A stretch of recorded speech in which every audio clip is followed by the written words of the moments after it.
Doctor চাঁদি আজকের recipe কি? আজকে গাঠি কচু দিয়ে চিংড়ি মাছের দমদম।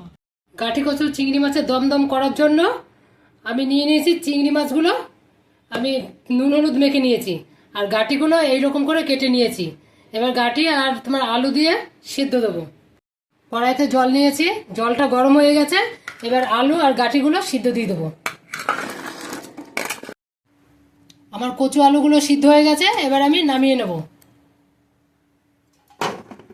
কড়াইতে তেল নিয়ে নিয়েছি, তেলটা গরম হয়ে গেছে, এবার আমি চিংড়ি মাছগুলো ভেজে নেব। আমার চিংড়ি মাছগুলো ভাজা হয়ে গেছে, এবার আমি তুলে নিচ্ছি। ওই তেলেই আমি একটু জিরে আর একটা তেজপাতা দিয়ে দিলাম। এবার কচু আর আলু সিদ্ধকে ছেড়ে দেবো, একটু কষিয়ে নেব। দিয়ে দেবো কুচিয়ে রাখা টমেটো, 1 চামচ হলুদ, 1 চামচ জিরের গুঁড়ো আর লঙ্কার গুঁড়ো, আর একটু পরিমাণ মতন একটু লবণ।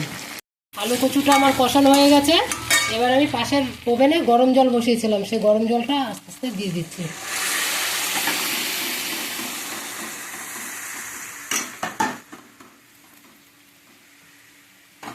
এর জন্য আমি একটু ঢাকা দিয়ে নেবো। এবার ঢাকাটা তুলে দিলাম, এবার চিংড়ি মাছগুলো ছেড়ে দেবো ঝোলের মধ্যে, নাড়িয়ে চাড়িয়ে এবার নামিয়ে ফেলবো। তৈরি হয়ে গেছে আবার গাঠি কচু চিংড়ি মাছের দমদম। এবার আমি গরম ভাতে সার্ভ করব। লাল লাল ঝাল ঝাল, দেখতে থাকুন, সঙ্গে থাকুন।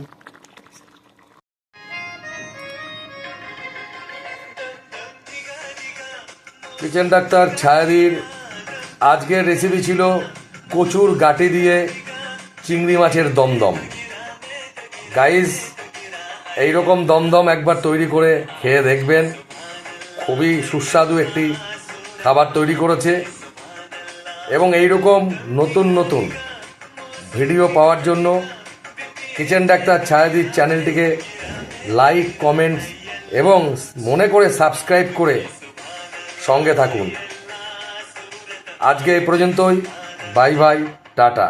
আবার আগামীকাল দেখা হবে আপনাদের সঙ্গে।